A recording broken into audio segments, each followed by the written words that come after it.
J'ai choisi cette activité parce que déjà je suis issu d'une famille où la maman est commerçante de céréales.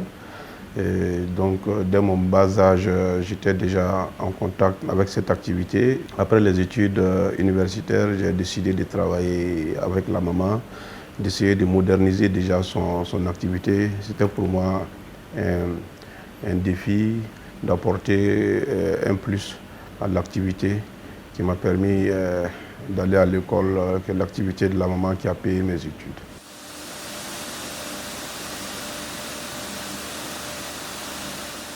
Pour moi, c'est un peu naturel que quand on vend les céréales, il faut chaque fois essayer d'améliorer. Il faut aller, après la commercialisation, il faut aller à la transformation.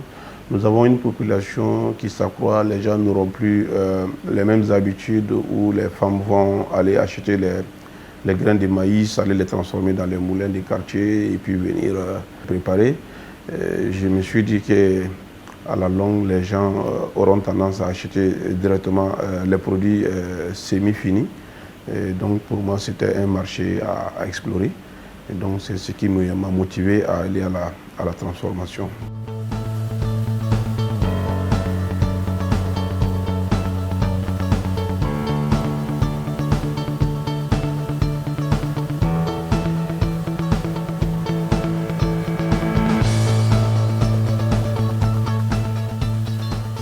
Quand nous sommes rentrés dans la transformation, initialement on croyait qu'il fallait avoir des équipements pour pouvoir transformer.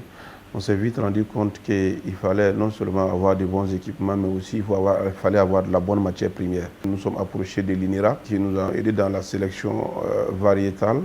Nous sommes approchés des ingénieurs agronomes qui forment présentement les réseaux de producteurs. Nous sommes approchés aussi de certaines ONG et aussi de certains fonds, comme par exemple les PCSA, pour nous aider à réussir cette activité. Le partenariat avec les PCSA a un impact très très positif sur nos activités. On peut mesurer cet impact à travers nos différents partenaires. Au niveau des producteurs, les producteurs sont contents aujourd'hui de signer des contrats avec AgroServe.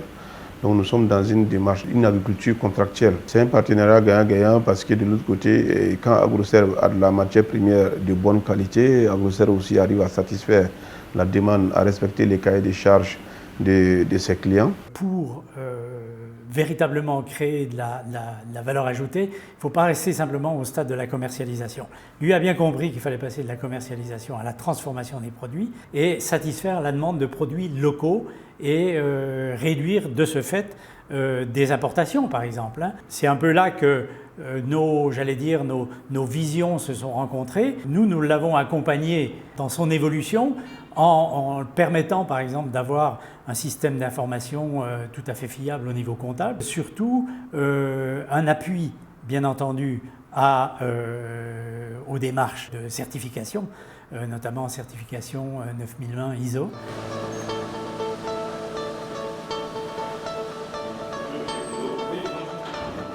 Au niveau de la production, nous sommes organisés en équipe de production pour pouvoir honorer à la sollicitation des clients. Voilà, donc nous avons 2 lignes et chaque ligne, nous avons 3 équipes par ligne qui permet à l'usine de travailler 24 heures sur 24 et 5 jours sur 7. Voilà. Et les week-ends, nous prenons ces week-ends pour assurer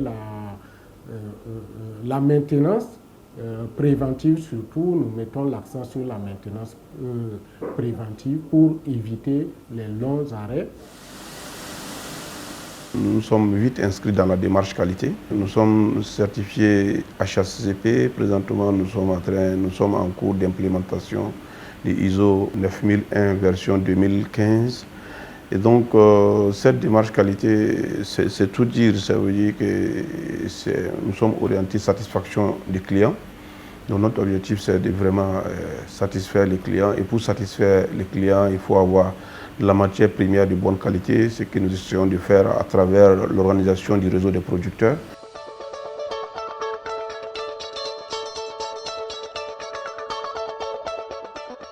Je pense pense qu'AgroServe Industrie SA apporte beaucoup dans l'économie. Au niveau des impôts, nous payons mensuellement en tout cas plus de 30 millions d'impôts que nous reversons. Nous avons à la fin de l'année des résultats comment on appelle, les bénéfices sur les résultats que nous reversons à l'État. Donc je pense que l'industrialisation apporte un plus. Notre vision, c'est que nous voulons nourrir nous devons nourrir les populations avec des produits locaux. Et nous ne voulons pas dire aux populations de consommer les produits parce que c'est des produits locaux. Nous voulons les dire de consommer des produits de bonne qualité. Notre vision, c'est de croire qu'à partir des produits locaux, on peut faire de la très bonne qualité.